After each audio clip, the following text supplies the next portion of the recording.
はい、皆様、こんにちは。アエルワールド海外生活コンサルタントの伊藤です。今日も動画をご覧いただき、どうもありがとうございます。少し前にですね、弊社 YouTube チャンネルにアップした動画で、オーストラリアの私立校、クレイフィールドについてご紹介したんですけれども、今回もまた1校、ゴールドコーストの私立校がですね、弊社に来社をされまして、お話聞くことができましたので、今日はそちらをご紹介していきます。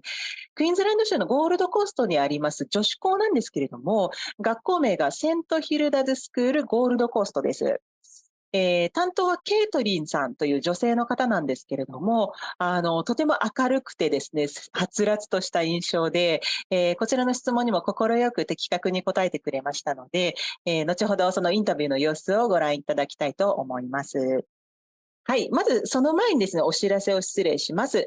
各国のビザ情報を受け取ることができる弊社アイルワールドの LINE がございます。ビザや学校情報について随時発信しておりますので、ぜひこちらの QR コードからお友達登録をお願いいたします。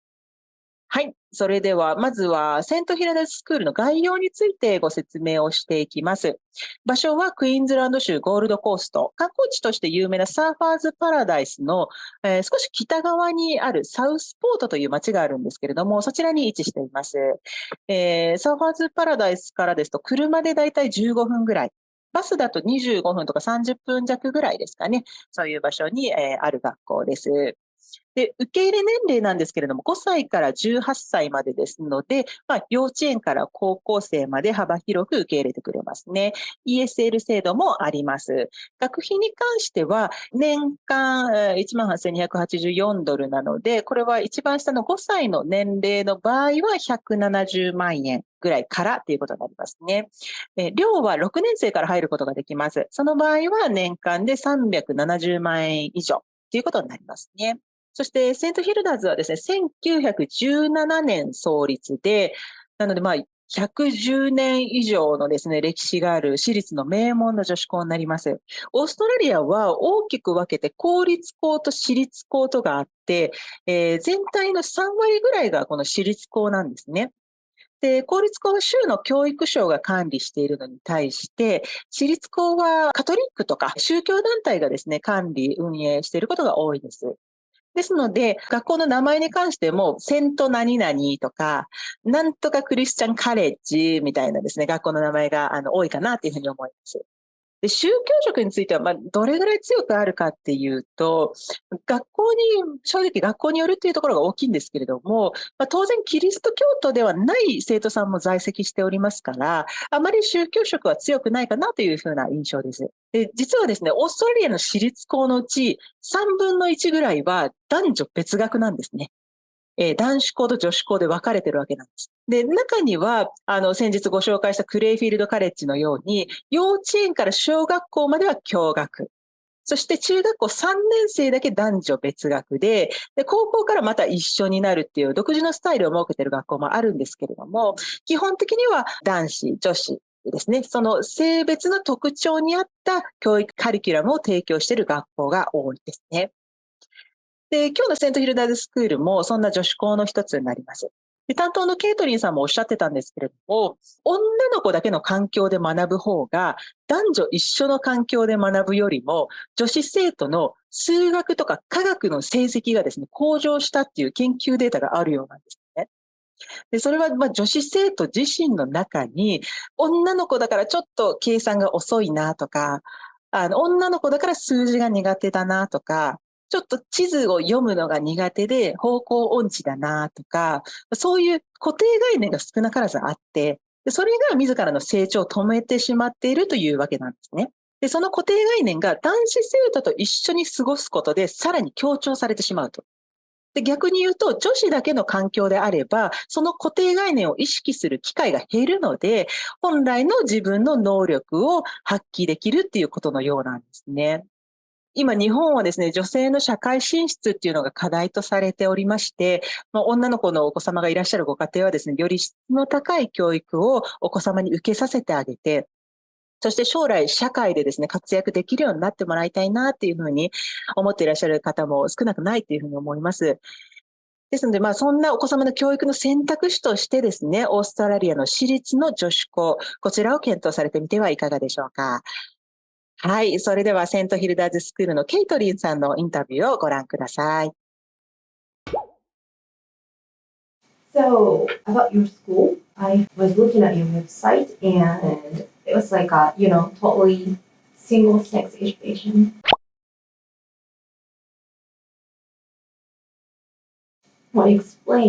I would like to ask you to explain maybe almost the same thing as the website mentioned, but those stereotype sex or education. Yeah, of course. Can you explain? So yes, St Hilda's is an all-girls education from pre-prep through to year 12. There is a lot of studies and a lot of data on why single-sex education is better, specifically for girls. So what the data will tell you is that girls perform better academically in girls' schools. They're more empowered, they have more confidence, and basically what it comes down to is boys and girls learn very differently. And when you're in the classroom, you've got a teacher who can focus solely on trying to inspire and appeal to girls only. If you've ever been to a co-ed classroom, or if you've got a younger brother or a little cousin and they're a boy, they're a lot of energy and they take up lots of air in the room and they take up lots of space. It's the same in the classroom. And what can happen is teachers spend a lot of their energy trying to grab the attention of the boys and keep them on task. Whereas girls naturally are more focused, they don't need a lot of attention. But what happens is the teacher spends all of their energy on boys, and it means that girls don't usually have the opportunity to ask questions or to get help. Having said that, we do have a brother school that we do a lot of work with. So the boys and girls will get interaction with each other. It's important that boys and girls know how to socialise together. So we do lots of work with our brother school, which is only 5 minutes away. It's called the Southport School. And we do dancing, social interactions, curriculum, debating, robotics, swimming carnivals, lots of different things we do with the boys. But it means that while they're in the classroom, they're just focused on their learning.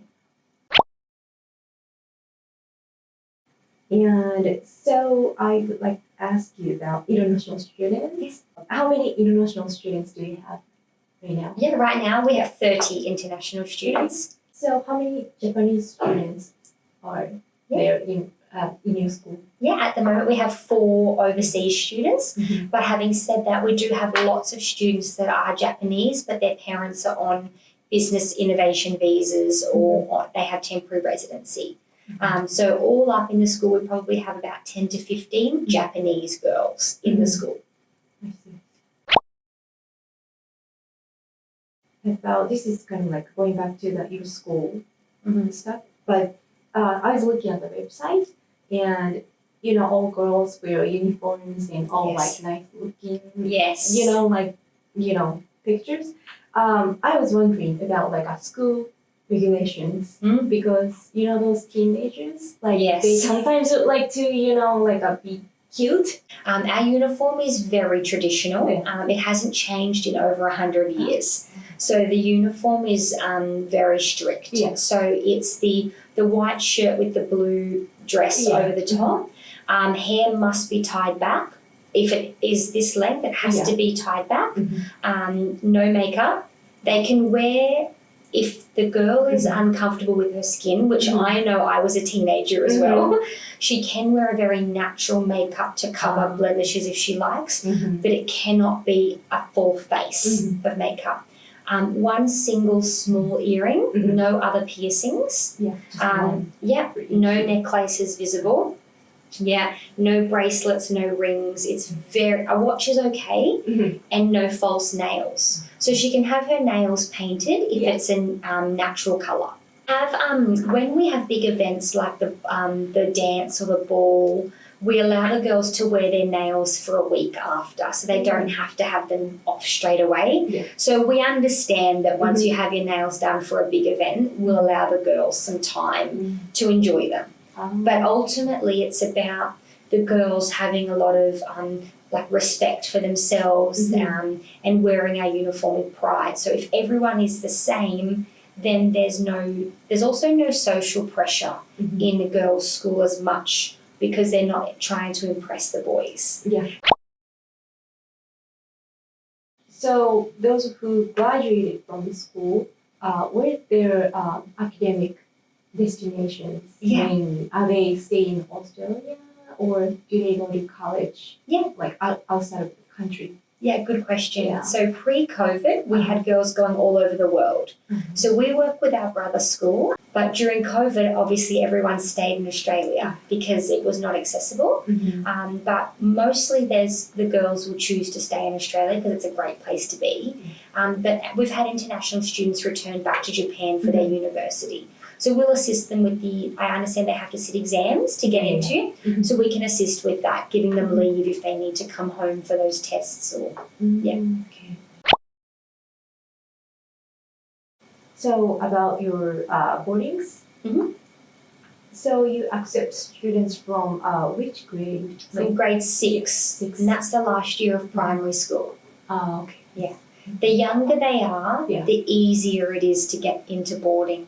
Because when they're young, you have time to develop them into a routine and a structure. So it's much easier to join boarding when you're younger than it is when you're a bit older. So how many students are in the boarding right now? There's about 170. Is that like a lot of students compared to the whole number of students? So we have in the high school, we have 700 students. 170 of those are boarders.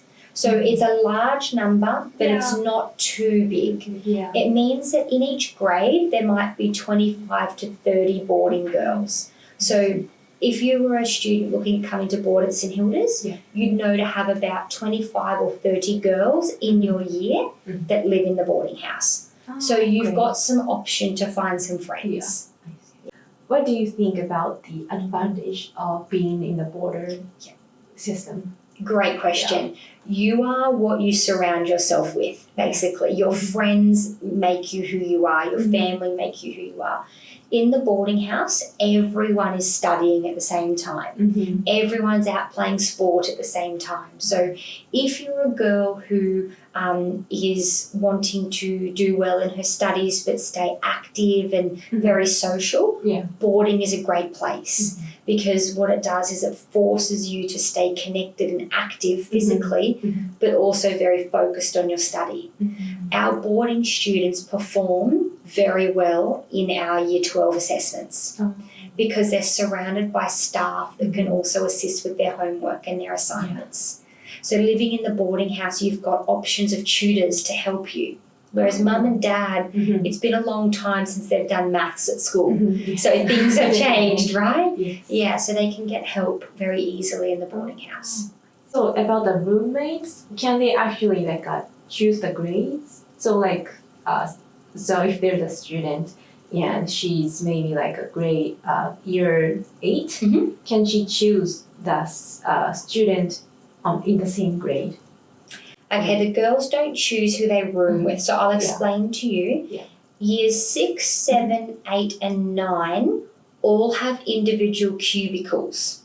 So they have, if you picture a bedroom, a small bedroom, but the wall only comes to about here, then there's about 8 surrounding each other. So they have their own private space. But it means that if I said, I'm going to go to dinner now, the other girls can hear what I'm doing. So no one gets left out, which is great at those younger ages when they're adjusting to boarding school, that they're not going to be left alone. So they always feel connected. So that's years 6 to 9 is the only year where they share a room. So that's like a normal bedroom, 2 beds, 2 desks and 2 wardrobes, 2 cupboards. We choose who the girl rooms with. This takes a lot of pressure off the students because I may want to room with you, but you don't want to room with me because I talk a lot and keep you up all night. This causes conflict between girls. So we know who's a good influence on who and who might be helpful to someone and who may not be helpful. So we will room the girls, but we would never put a girl with someone that they didn't like or get along with. Having said that, most of our girls get along very well, so we don't usually have an issue. Yeah. Year 11 and 12, single room, by themselves always. Focus? Yes. Okay, so in Japan, Mm. we have some like serious problems, which is called gender gaps. Mm-hmm. You know, sometimes like we have some like a big events like giving birth, you know, Mhm. and we have to take off from work, Ah, and we sometimes lose that, you know, opportunity to coming back to, you know, the society, yes. and we feel like kind of like left out, and Mhm. our career is like, you know, over, you know. Yeah, I know, and stuff. Yes. As a educator, Mm-hmm. what do you think, like, what kind of education, what kind of quality of education can you or your school give those students? Good question. So in Australia, we're really lucky that the gender pay gap and the employment gap is closing. So this was identified decades ago that it was an issue in Australia. So now it's illegal to pay a male more than a female. If you go on maternity leave and have a baby, you have to come back to your same job. So if I were to go and have a baby, my job had to stay. So I'm entitled to my job when I get back. So Australia is doing lots of great work protecting women and supporting women. You can't promote a man over a woman. You know, there's all of these rules and laws that protect women and give us equality. Now, when we're talking with our girls and we're educating our girls, our message is girls can do everything boys can. There is no doubt. Girls can be the Prime Minister. There's the Queen, you know. They can run countries. They can be engineers. They can be pilots. Girls can do everything boys can if they want to. It's the girl's choice what she does. We can't tell her what to do. The government can't tell her. It is her choice, okay, if that's what she wants to do. In girls' schools, you give girls voice and they're very empowered. Because in a co-ed classroom, boys are very loud. They talk over the top of girls. If a girl goes through a single-sex education her whole way, she's never been spoken over the top of, so she finds her voice. So she's very strong and very empowered. So our message to the girls are, you can do whatever you want. And we believe it because we live it. I can do any job in Australia that men can. So we're really lucky. Yeah. Hi everyone, my name's Caitlin. I work at St Hilda's School. I've been there for 6 years and I love it. I started working there when I was 21. So those of you who are good at math, you'll know how old I am. The school has shaped me into being who I am today, and I'm really blessed to work for such a great place. If you're considering going overseas, whether that's Australia or another country, it's a very, very big decision and you're probably feeling a little bit worried. That's normal. Know that if you're considering Australia, we are very nice people. We like to think that we're quite funny, but please, you're welcome to come and visit us anytime. If you'd like to book a holiday and come and see the school, come and meet me. We can look around the classrooms. It is a very big decision, particularly for families who might be thinking about sending their daughter over to board, and she might be coming by herself. But know that all of these boarding schools, including St Hilda's, we've been doing it for over 100 years. So that's thousands of young girls that we have supported in the boarding house and got them onto their next step in life and helped them up into that. So it is a big decision, but we're going to support you the whole way, and you're welcome anytime to come and visit us.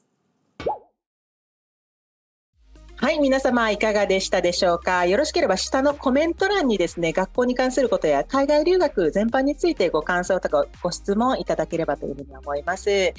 はい、それでは最後までご視聴いただきどうもありがとうございました。本日はこれで失礼いたします。